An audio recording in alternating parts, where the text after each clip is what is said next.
Hello and welcome to this Star Trek convention.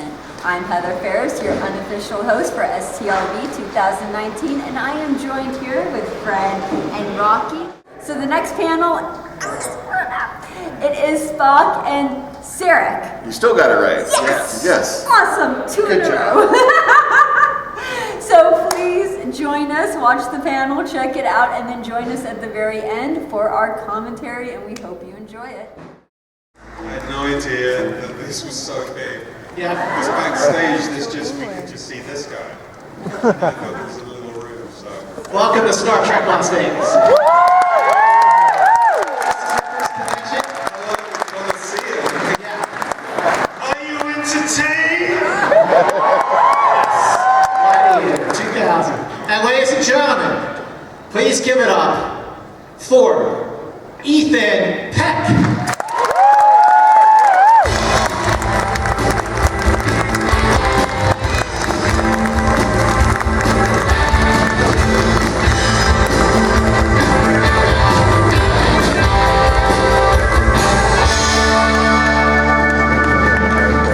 Father-son hug.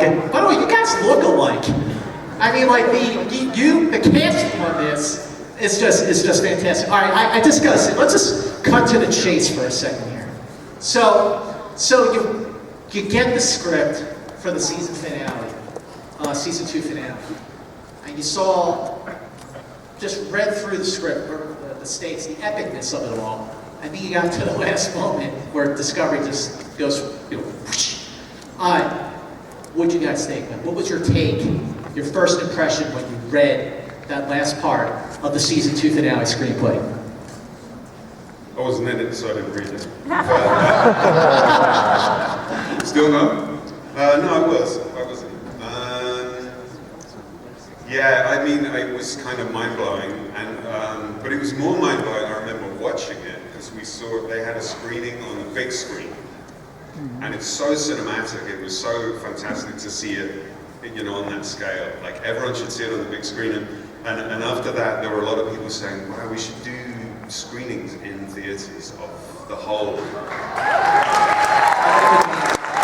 I mean, why not? They do screen theater shows from England now, so why not do Star Trek? Just saying, you might want to write to your congressman. Ethan.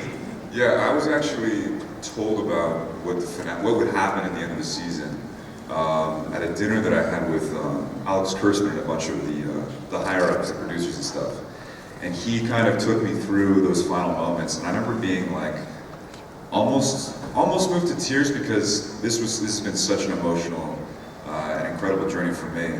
And I was still in the middle of the season, and just to know that I was going to be a part of this sort of soaring narrative that kind of ties up, canon, ties it into canon and being such a huge part of that.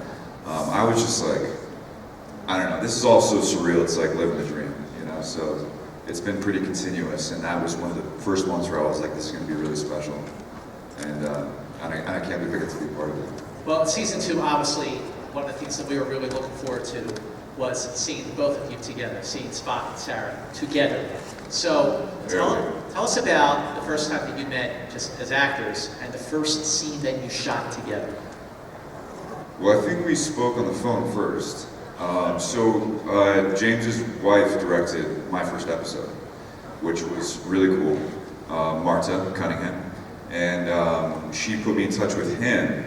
I was just digging and searching for as much sort of information and help that I could find in preparing for this character, this very special character that means a lot to a lot of people. And I was very scared, very terrified. And we exchanged some text messages, and you had mentioned sort of including the way of the samurai, right? Can we speak about that a little bit?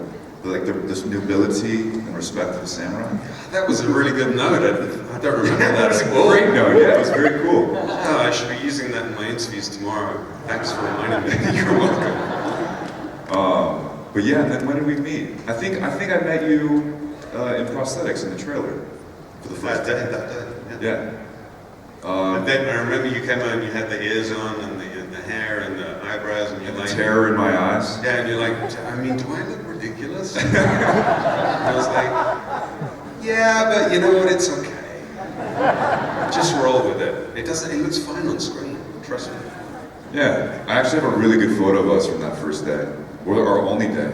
We only had one day together, right?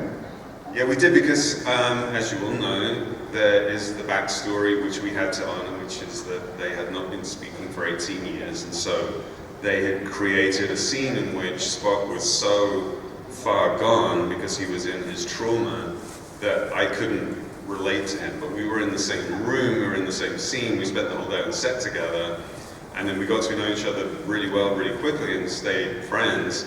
And it's not until we kind of do these events where it's like, we did one scene. But also, I think we should give a little bit of love to baby Spock. Oh, baby Spock. When I came on set and I saw that kid, I was like, where did you find him? And he was like, hello, father.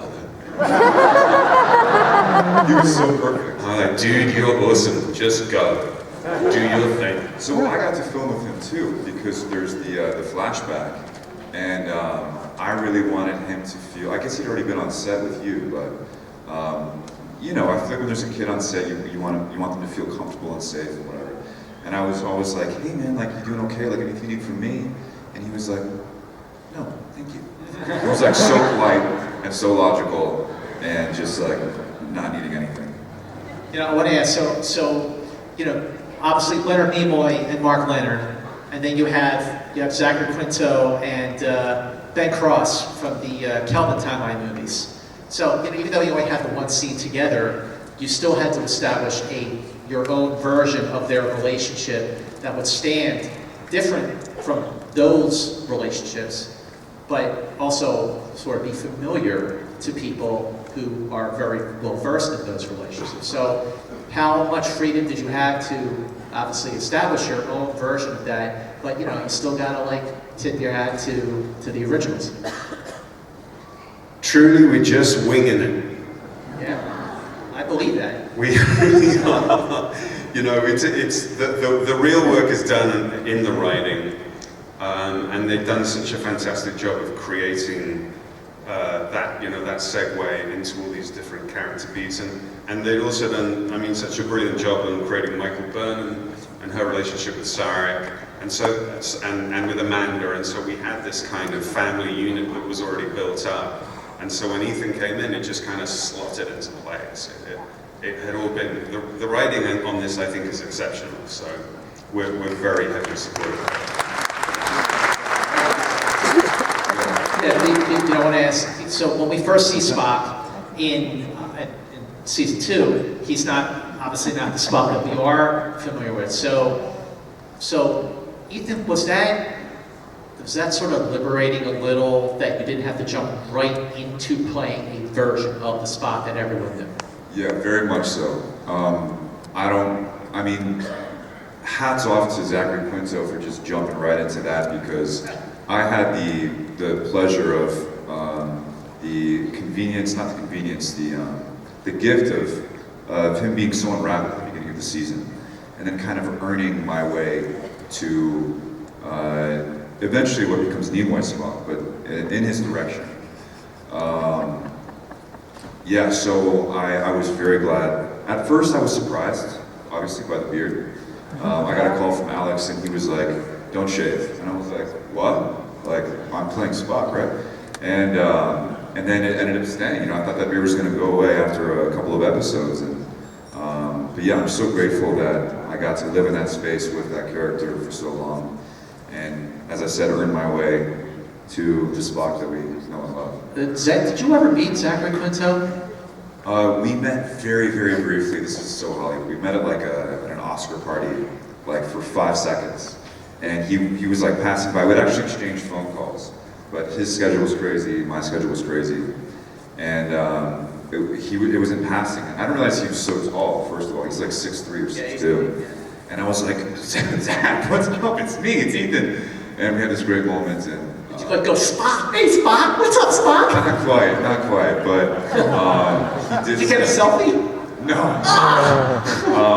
But we did have a moment. He's like, this is something that will more or less like bind us forever, in some way. So, but I have yet to really sit down and speak with him. But I look forward to it. It'll happen someday.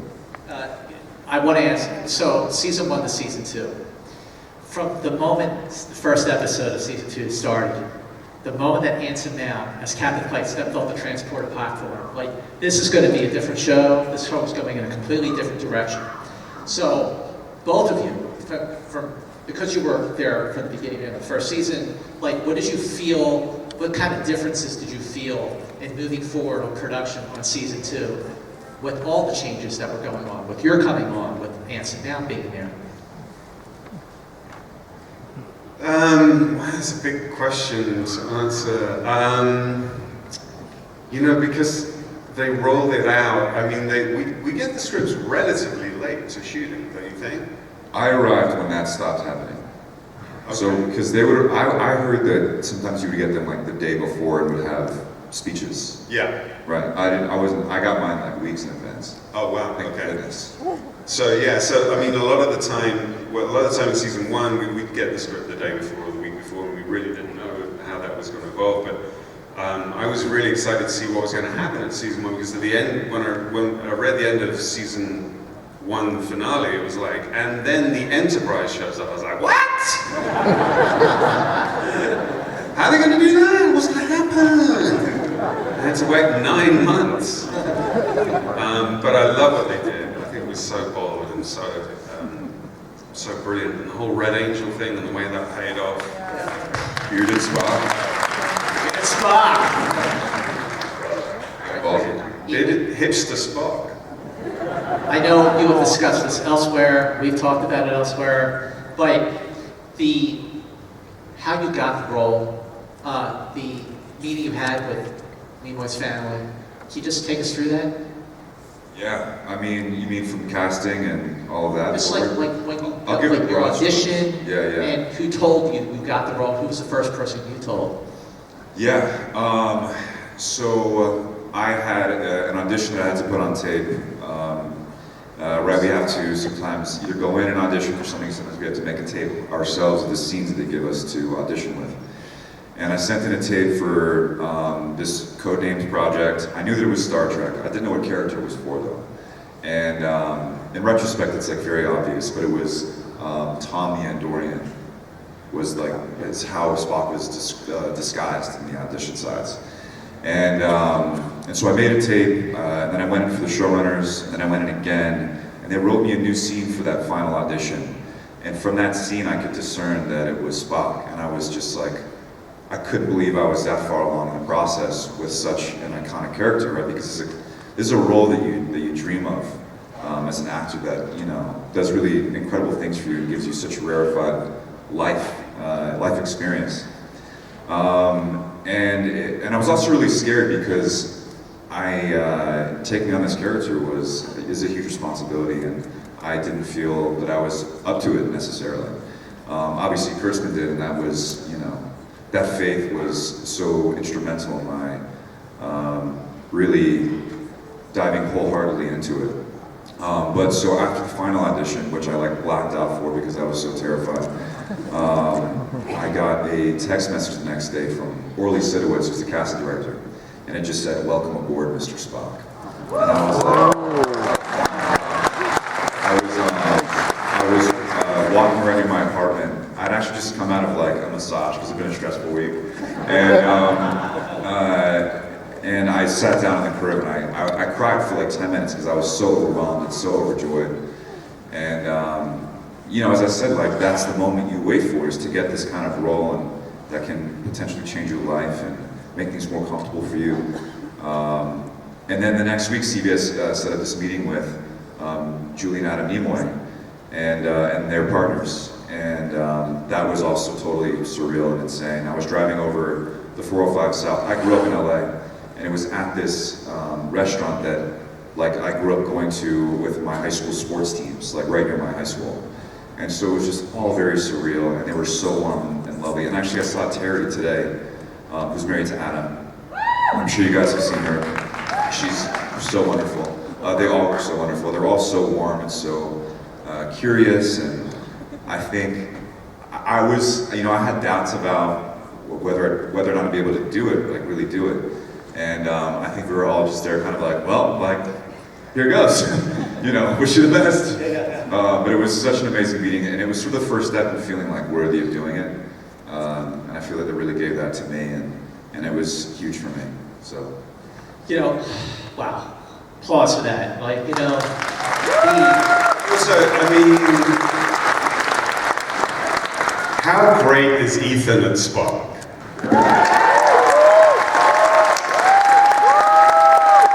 We were all like, wow.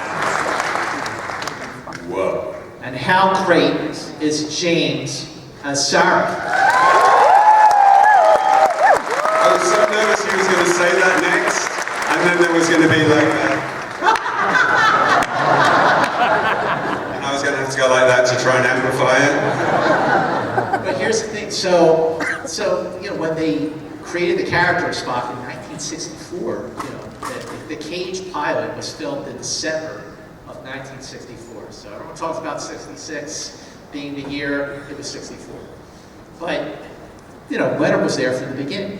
He had to find his way, because when you go back and watch the original series, for the first, I would say, 6 or 7 episodes, Nimoy's performance isn't quite there yet. You could see that he's trying things. He was kind of a wise ass in a couple of episodes, in a Vulcanish kind of wise ass way. Shouty Spock? Yeah, shouty Spock. The women! Damage control reports all stations! Yeah, he screams a lot. But he stopped doing that. You did your homework. You guys too also had to create your own versions of these characters. So, really, playing a Vulcan, playing someone who is logical, but someone who shows enough emotion so they're relatable in a way that you can feel empathy for them. What are the challenges of playing a Vulcan? Yeah, you get to do less than me. I mean, because you're not human. Well, that makes it harder for him. That's what makes it harder for him, because you don't have the human side. Yeah, I mean, I was really, 2 things really helped me with that. One was doing the research and finding out that the backstory of the Vulcans was that, in fact, they were, in their origin, a very passionate people, and that they'd had a terrible war, a kind of a nuclear war, that they came out of and survived, and they came to the conclusion that it was out of control passions that had caused this war that nearly drove them into extinction, and so they deduced from that they had to get rid of those passions, or they had to suppress them and replace them with pure reason. So that was very helpful to me, because it was like, oh, I see, it's not that they don't have emotion, it's that they don't trust it. And so therefore it's there, it's behind the eyes, it's in the soul, as it were. And they have, they have this kind of mystical practice as well. And then also, Sarek has married a human wife, which is pretty extraordinary. And I kind of, when we were building the character, I was thinking about that as well. I was like, how did that come about? That's a little bit rock and roll of him. To hook up with a human. I was like, all right, Sarek, there's something going on. So yeah, those 2 things, and then I saw the famous episode where Mark Leonard has that huge breakdown in the original, isn't it? It's with Picard, I think. Oh, that's Next Gen. Yeah, Next Gen. But I mean, amazing scene, and so that was revelatory as well, because it's like, and there it all is, There it all is coming out. So it's about containing, which most screen acting is about. It's just you're taking it as far in and as far narrow as possible without disappearing into nothingness. So that was the challenge. Like, how little can you do and yet still communicate? So yours is obviously different, but again, I mean, we kind of just talked about that. But when we get to the end of the season, I mean, we were all waiting for this moment, because clearly the Enterprise is there. We see the bridge of the Enterprise in Holy Toledo. The bridge of the Enterprise looked fantastic in Discovery. And that moment, right Holy Toledo, the bridge of the Enterprise in Discovery. And it looked a little like the old, but of course it looked very, very modern, 23rd century modern. But when Spock walks out of the turbo lift, and he's Spock. Tell us about filming that scene. Oh, I mean, you see the smile on my face. It was so tremendous. I had known, you know, as I said, from that dinner with Alex and some of the producers, that Spock would end there, back on the Enterprise, in his science officer uniform, clean shaven, clean bangs. And I was, it's still kind of hard to articulate because, as I said, it's just been so surreal, and it's, you know, I feel like I could spend a lifetime kind of processing the magnitude of Star Trek and of Spock, and I mean, like, look at the community that it's created, and what it means to people. It's really beautiful. I feel very, very lucky. It's a privilege to do this in the community.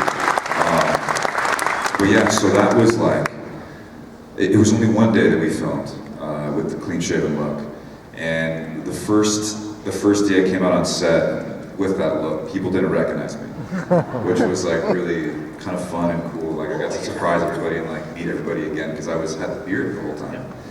And yeah, it's hard to put into words. It was just like I had, as I said, I felt like earned my way into back onto the Enterprise, not just as Ethan but as Spock. And then to suddenly be him, it felt like in those last moments, it really felt like now I'm Spock, and it was like I'd been snuck into it or something. Like it had happened very quietly. Suddenly, I was on the Enterprise in my science officer uniform, and it was magic. I mean, that's like hallowed ground, you know. Did you keep anything? I might have. James, did you keep like the mod, like one of the molds of the ears, or you know? Of course, I kept some ears. I have some ears too. I actually have the scene that we did in the Vulcan crypt. Do you remember on the back of the wall they had all those Vulcan heads? Yeah. And then they had that light board behind it that was shining the light through. Yeah. One of those Vulcan heads was taken from a cast of me that they did right at the beginning. Oh yeah, I remember that. And it was like, it was in the scene, but it was like, I was looking over, I was like, that's my head. Eagle's head was up there too. It was? Yeah. And here we are in the Leonard Nimoy Theater. Yeah, well, they gave me the head. They gave me the head. I've got it in a Perspex box at home. I had it put in a Perspex box. Wow. That's so cool. Yeah. But had I known that Moy's head was there, I would have taken that too. That's kind of taken a little bit of the sting off it. When the Discovery ended, season 2 ended, and I watched it again immediately, I just thought, oh my God, I would do anything to see a further adventure of the Enterprise with Captain Pike and Mr. Spock and number 1. And I saw online people that started petitions to do a spin-off show, which I signed like 4 of them. And then I go to Comic-Con. And I've been going to Comic-Con like 19 straight years, and I've been in that Hall H thing. I know, it's crazy, but look at the hair, I'm old. So, but I've seen all sorts of great panels there, but the Star Trek panel that was at Comic-Con this year was fantastic. And I got my wish with short treks. Like, we're gonna see the further adventures of the Enterprise. Like, it's like, how fun filming that? Yeah, it was amazing because when I put down the ears, I wasn't sure I'd ever pick them up again. And it was such a joy to go back and revisit that character because the second time around it wasn't, I wasn't riddled with terror, you know, because I'd already done it. And it just, I felt so much more freedom in myself as an actor, and that was really wonderful and just more comfortable. And yeah, I can't wait I can't wait to see them. I haven't seen them yet, and I can't wait for you to see them because it's going to explore some very cool relationships that I think you'll be excited about. I do want to say as well, and I'm sure this is your experience, that so much of what was amazing about filming the show, and so much of what was amazing about building the relationship, because your characters only really exist in relationships with other characters, was working with Sonequa, who is... Give it up for Sonequa Martin.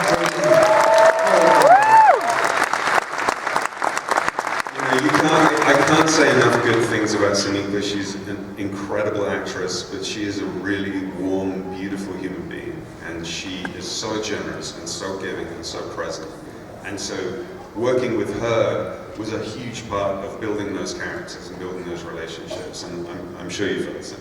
Oh my gosh, yeah, she's so giving, she's so generous. And I before I got the role, I told my managers, one of whom is here somewhere, I was like, I don't know if I could do this if it's not a supportive set. And I just couldn't have walked into a more supportive, warm, loving, caring, and careful situation, and which she spearheads. You know, she sets the tone for all of us. And you know, we got on phone calls and talked about backstory because I wanted to get really specific about when's the last time we spoke, how do we feel about each other, what, you know, how do we feel about this, and she was just so game. And the very first time I met her, I was by the trailers where we hang out in between filming, and she shot from across the parking lot and was like, I've been waiting for you. And she'd seen my tape, and she came up and gave me this big hug and was just like, you know, I'm so excited to begin working with you. And it was a dream. It couldn't have been better, and she can't be better.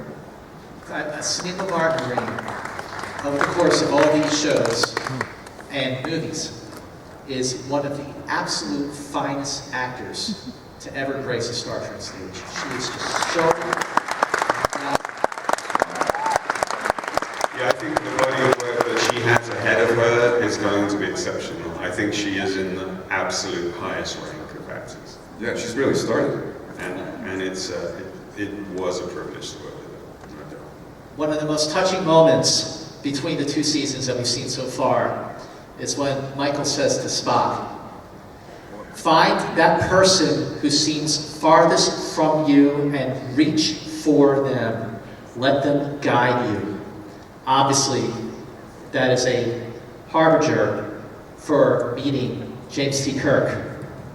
And that moment was one of the things that made me hope for further adventures of the Enterprise with Pike and Spock and Number One, because really, that could happen sooner, because, you know, in this period of time, Kirk was on the Farragut with Captain Garavik, so the Enterprise could come across the Farragut with Lieutenant James T. Kirk, and Spock could meet Kirk, and there you go. You've already written this. I have already written this! He's got the script right under that desk. You're like, James, take it with me. Well, now's a great time for questions, and I think we got first one right there. I was wondering, if you got the chance to speak to Leonard Nimoy, what would you say? For both of you? Oh man, that's a great It's a question. great question. I don't know.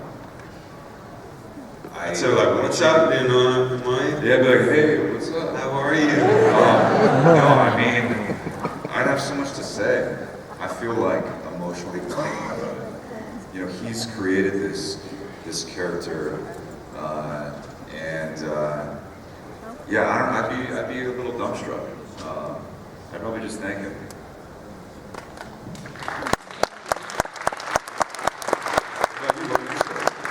Right here, you're next. Absolutely. That's exactly what I'd say. I mean, what else can you say? Oh yeah. You know, Star Trek's become such a part of modern mythology that when you say a name like Spock or Sarek, it's almost like saying, you know, you're going to play a Roman, or you're going to play Wyatt Earp. There's a set of expectations that comes along with it that other people have. How did you guys balance your own individuality with those expectations that come with those characters? Great question. You first. I just decided not to worry about it. Honestly, because at a certain point, you know, that just is not helpful. And I just trusted the writing, and I really was a great admirer of what Matt had done, and I just kind of decided to just go in and go and not think about all of that other stuff, because that doesn't really help you build those relationships and make those scenes come to life, you know?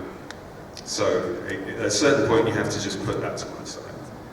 Yeah, I feel like I went into sort of a state of isolation because I knew that I would create my best work without the obligation, right? Without other people's expectations in my head, right? I was announced, and like I still haven't gone online, but I never went online to see what people thought or anything like that because I just needed to live through that in my own way. And yeah, I guess I also kind of decided like I'm just not going to worry about that and just trust that I'm surrounded by the people that are going to get me there, and that I'm going to do enough work and research to get myself there. And I think that's what happened. So I don't know. And you know what, as well, I have to tell you, it's so much fun making this show. We have such a good time. You're just so busy having a great time doing this that you kind of forget about all the other stuff anyway, you know? Yeah, you get totally absorbed. It's like, And then you come to these conventions and you're like, oh, wow, yeah. I see. But it's like, yeah, it's like a weird little world that we work in up there. Those stages create such a specific environment. It's like walking into a spaceship. Literally, it's like walking onto another planet. I feel like at this point, 2019, probably no one knows more about Star Trek, especially behind the scenes of the production of Star Trek, than Jonathan Frakes. So here's an actor who became a director across many platforms of TV and film. He directed episodes of Next Gen, DS9, Voyager. He directed 2 films, and he directed, I think, 3 episodes of Discovery. So tell us about your experiences working with Jonathan. Oh my gosh, yeah, he's amazing. He was instrumental, in my opinion, in my forming of Spock. And he directed the first episode where Spock is somewhat clear-headed, becoming more clear-headed. And so it's sort of the first time that he began to open his mouth and speak. And I was like really afraid of that because he's still in a state of disarray, right, psychologically and emotionally. And so he was really just caring of me in that situation and helping me find that balance and very delicately tuning my performance. And I'm just so grateful to him for that. Is he here? Not today. Oh, okay. I think he's here tomorrow. Okay, James, is that you? I didn't win, Jim. Oh, he didn't. Right. That's why I went. Oh, yeah. Really? You never got to work with him? Oh, man. Hopefully someday. Yeah, he's amazing. Next question. Hi, this question is for Ethan. The relationship between Spock and Burnham was so beautifully done. There's this fun, sibling rivalry with a lovely, mutual admiration. And I was just wondering if how you made that connection and whether or not it mirrored your relationship with Sonequa. Great question. It definitely mirrored what happened off camera. I mean, we just kind of, again, to call back to how amazing she is, we just dove in from the beginning. And I still throw sarcastic remarks and burns at her because we enjoy just breaking each other's balls so much. And so that happened a lot off camera, and it definitely, I think, translated onto camera. And I can't really answer that beyond saying that it was just a mutual understanding that we would just dive headfirst into this. Also, I have an older sister, and so I can it's not a totally alien relationship to me. And she has siblings as well. She has a couple siblings? I'm totally... Yeah, she does. Sonequa does, yeah. And so, we just accepted each other for that. Thank you. Hello, Ethan. Hello, James. Are you awake over there, James? I'm... What? Sorry. Thank you all for coming, and I think you guys did really fantastic, awesome work. Thank you so much. I think that's why the second season was just wonderful. Both of you can answer this question. Ethan, I was a big fan of your grandfather, Gregory Peck, and I really appreciated his civil rights work and his activism in Hollywood. We really need someone like him today. I was wondering, do you think he'd be proud of you and Star Trek and the whole world Star Trek has created? I hope so. I think as I've gotten older, I wish so badly that he were alive because I have so many questions for him. This is such a sort of treacherous profession that we're in, and it's difficult to navigate at times. And he had so much experience. I mean, like, it's crazy to really think about who he was. As I get older, it becomes kind of stranger and more wild to me. Much in the way that now that I'm in this position, it's like, how have these situations overlapped, and how do I get to live in the middle of it? It's very wild. Yeah, I really hope that he would be. I think he would be, because I think that Spock is so virtuous, he's so noble, and he's a humanist. And I think that my grandfather was, and I think that he'd love that I was doing this, and feel really proud of him. Yeah. What do you think he would think of me?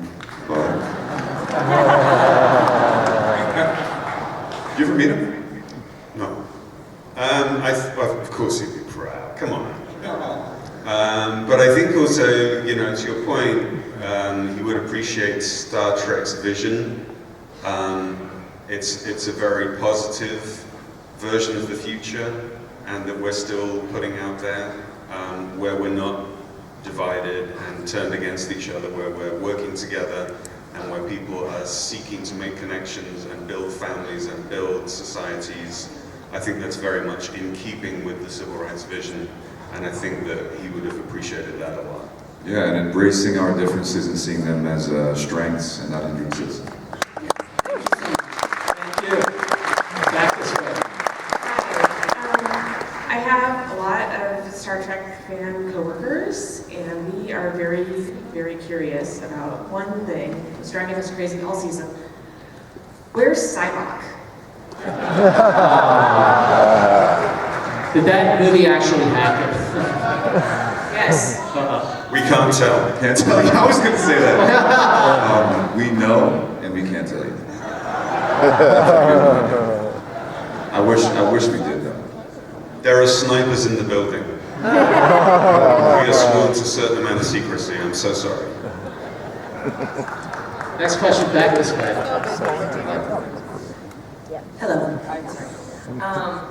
Well, so you guys just both have such an interesting perspective in coming into characters that have already been established and coming into it, with enough years of this whole universe being established. And so just what, based within that perspective, just what you learned, what stuck with you, was like the one thing that's really struck you and you'll carry with you into the future? Kira, right? More. Okay. That's it. Wow, great question. So much. The friendships that we formed, we're very tight as a cast, and we've formed very deep friendships, and that has sustained and carries on, and I think will be the legacy for us into the future. Yeah, that's a crazy thought, huh? We're so close to its completion still. There's so many years ahead of this potential. It's amazing to think of. But for me personally, I don't know if you felt this way, but as I said, I was so frightened going into play this character, and coming out of it, I feel so much stronger and more confident, and that will, I don't think, ever change. I feel like I've done something that totally shook me in my boots, but I wasn't crushed by it, and it was revealing of myself to myself, if that makes sense. And so I feel just very grateful for that. Thank you. Captain, you have the comment. Mr. Frain, in both seasons, Sarek and Burnham have a lot of very emotional, quiet scenes together. Did you have to rehearse them a lot in order to figure out how to play them, or are we just seeing your first take off on them and how the interaction should work? That's a really good question. I think, you know, to hark back what I was saying about Sonequa is that she's so well prepared and she's so present as an actress that sometimes in those kind of situations I find that doing too much rehearsal can take from the spontaneity of what you can find in the moment, and that when you get to a certain level of confidence with a character and with an actor, that you go in there kind of open and you see what happens. And that generally was my experience of working with Sonequa. We both would have ideas about what we thought, but we didn't really talk about it, and we came in and we just came in character and started talking to each other and reacting and then kind of seeing what would happen, and then the director would sort of shape the scene around that. So yeah, it was being created as close to the moment of filming as possible so that it could be as spontaneous and as felt as possible. Oh, excellent job. Back this way. Hi gentlemen, my name is Aaron. My question's for both of you. Obviously, coming into such iconic roles that have been played by multiple other actors, I guess my question was there any one instant where each of you looked at the script and said, we hear a lot of times about actors adding their own things, maybe tweaking the lines a little bit, adding kind of your own flavor to it. Was there any instant that you could tell us about when maybe you did that during Discovery, or was it very much by the script? Never touched it. The script was word perfect. Yeah, same here. I never messed with it. I wouldn't have dreamed of, honestly. I had too much respect for what they did. Thank you. Okay, next question, Gilman Rand. So there's so many iconic actors who've been part of Star Trek, and they all come together at conventions. So I'm wondering who you have either met so far or are looking forward to meet that geeks you out the most. Great question. I kind of have a story about that. So for my my first table read with Jonathan Frakes, I was very excited to meet him, and I had him. This is before he knew me, and I had him sign my table read script, and he was like, I was like, Jonathan, he gave me some notes, and then I was like, will you sign my script? And he was like, huh? He wrote for me, and I could see that moment where he was like, is this a strange weirdo person? He signed my script, and I was just, I wanted a talisman. I wanted an imbued artifact to take forth and bring me good luck. And so I made him give me one. I think he was a little weirded out by it, but now we get along so well. I think so. But that was sort of a silly moment for me where I was a bit starstruck. I geek out of meeting everyone. Geeking out is just a thing I do. But my favorite one today was meeting the woman who does the voice of Discovery. Yeah, I didn't know there was someone doing the voice of Discovery. She's on her own in a booth somewhere, and she came over to say hi, and then she whispered in my ear some Discovery stuff, and I was like, what? She does the whole thing. I thought it was run through a computer. In fact, I didn't even think about there being a voice of Discovery. I just believed in it. You'd think I'd have figured it out by now. That's important. But it's all being made up. So yeah, that was really cool today. You should meet her. Well, James, the voice of the Enterprise was Major Barrett Runner, so that's a big job to be the voice of Discovery. Back here, last question. Question for James.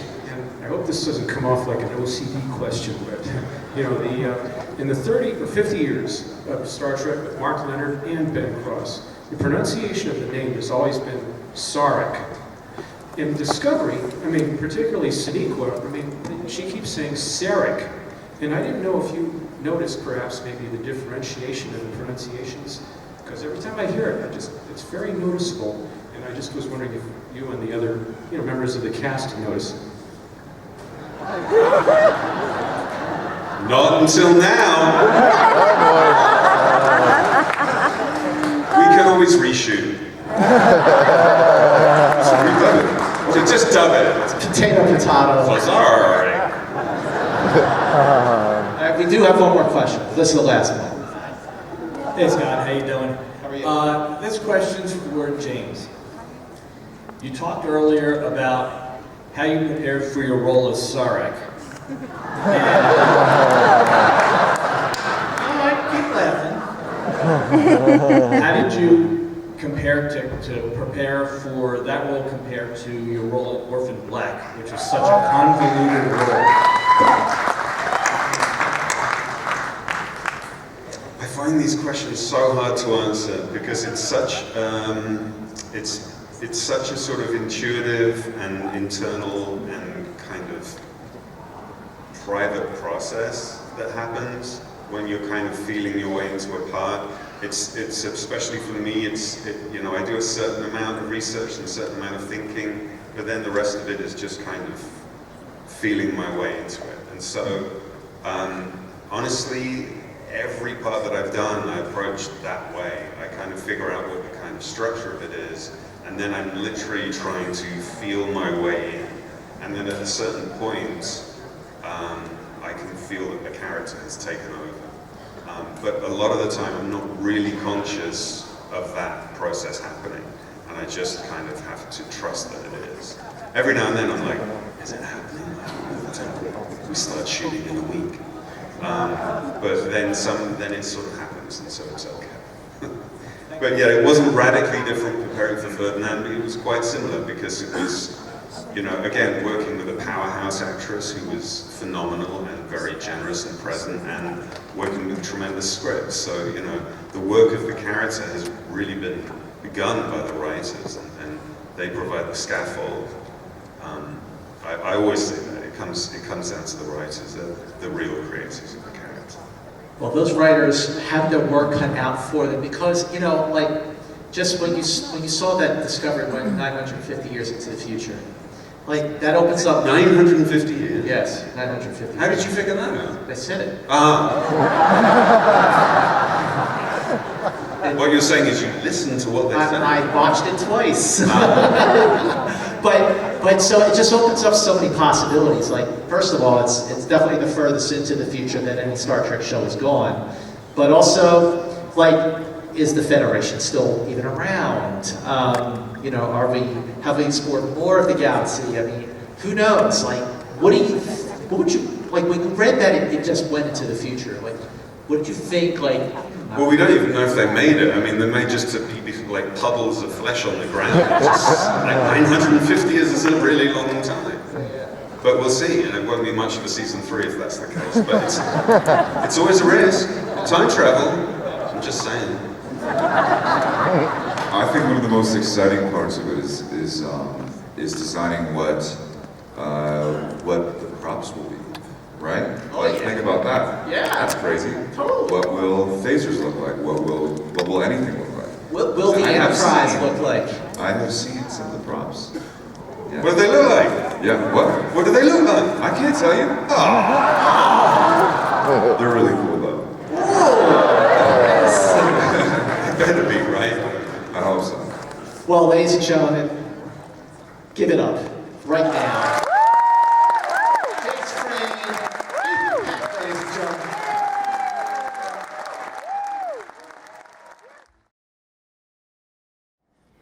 And we are back. So, what was your guys' first impression on the panel? What did you think? Did you like it? Yeah, they're good actors. It was fun to see two of them together again. Yes.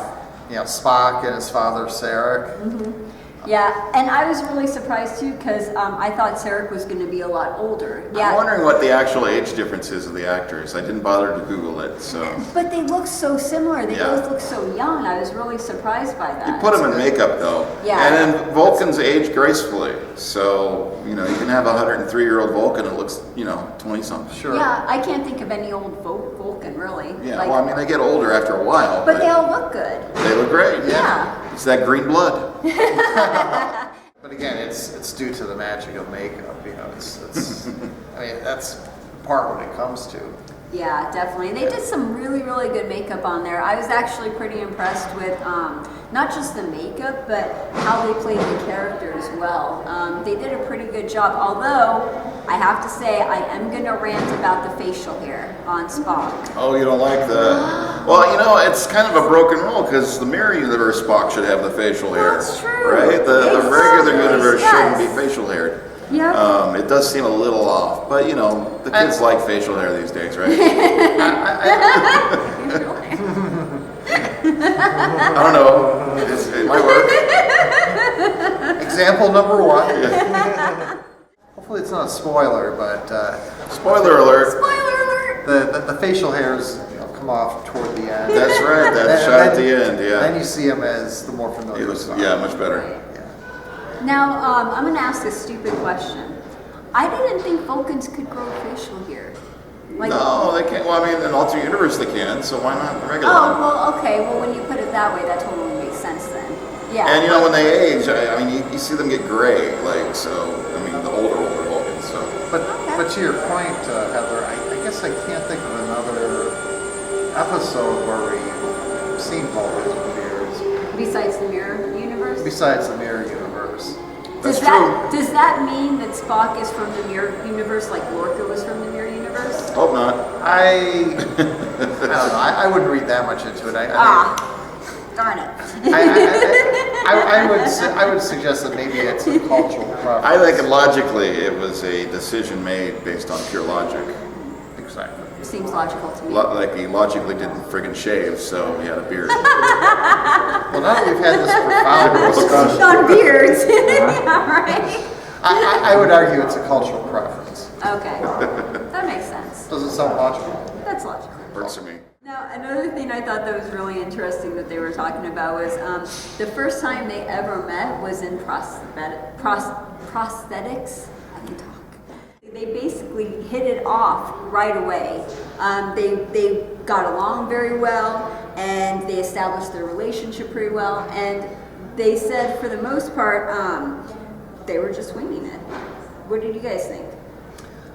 That was an interesting story, especially the part about just kind of feeling their way through the parts and kind of making it up a little bit as they went. Well, when you get two actors, you know, they're professional, they know the lines, they know what they're doing, they know the characters' motivations. The rest is logical. But yeah, with a big one of these. Totally. And another thing I thought that was really interesting was they were saying that they got the script like the day before, so they had to learn all of their lines. Rewrites can be exciting. Yeah. That would be frustrating for me if I were an actor. I would like to.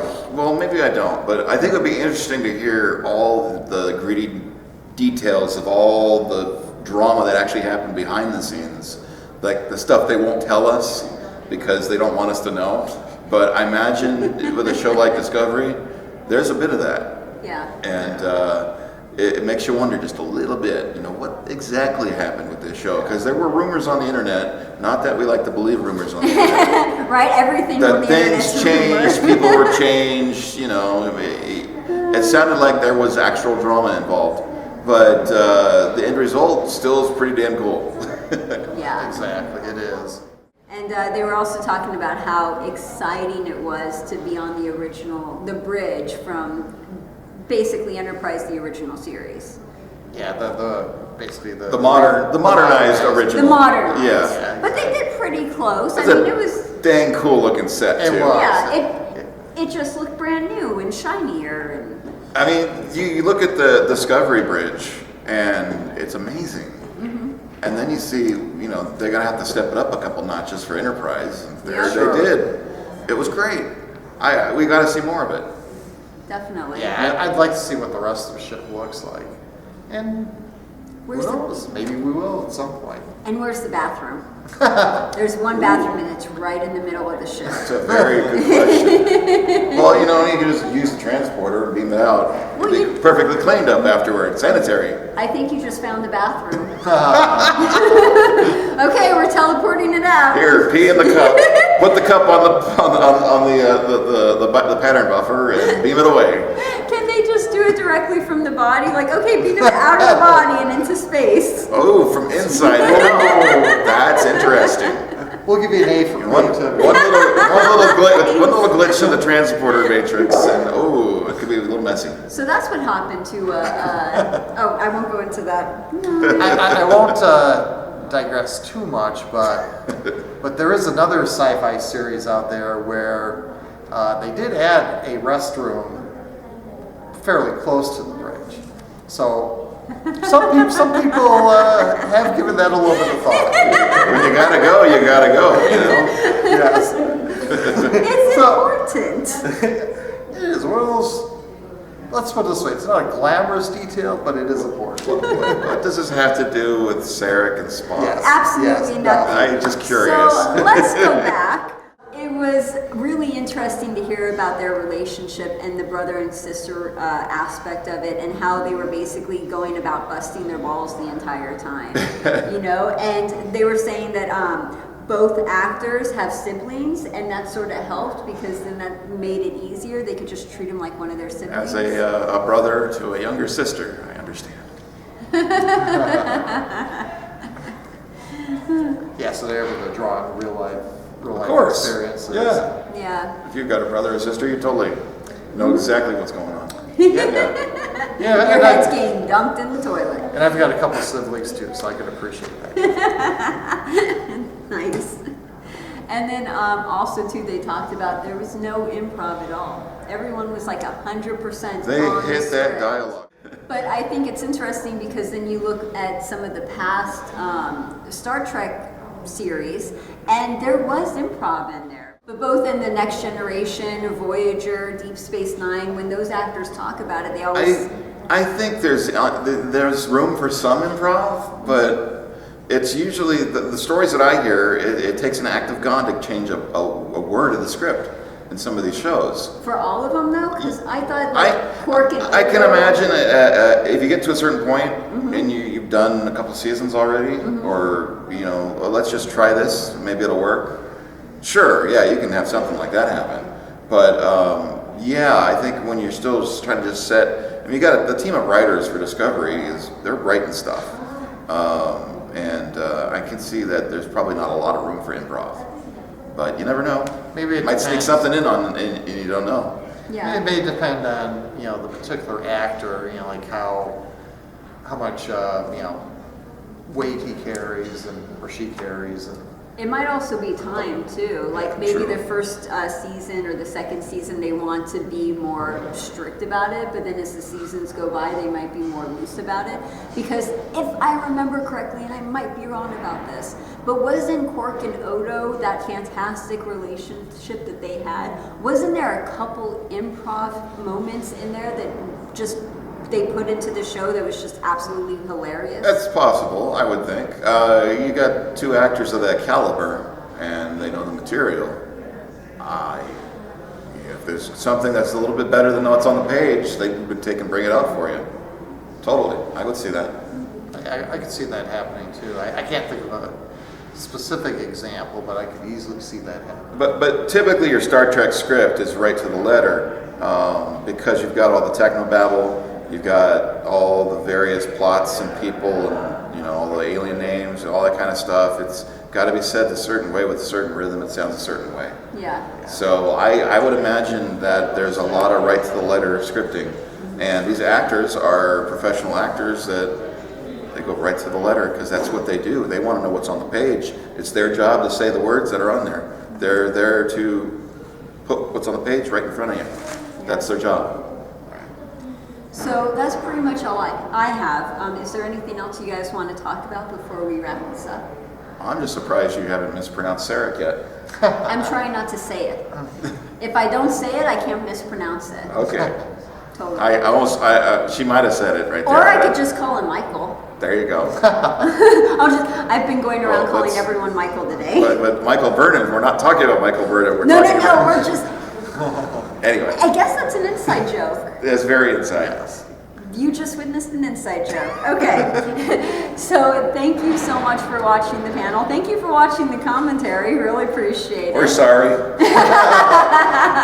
On to the next one. Hopefully we provided some logical improv! Enlightenment and improv. Thank you so much, you guys. And join us. Resistance is futile. Live long and prosper. Yeah, for the Vulcans. We'll see you on the next one. Bye.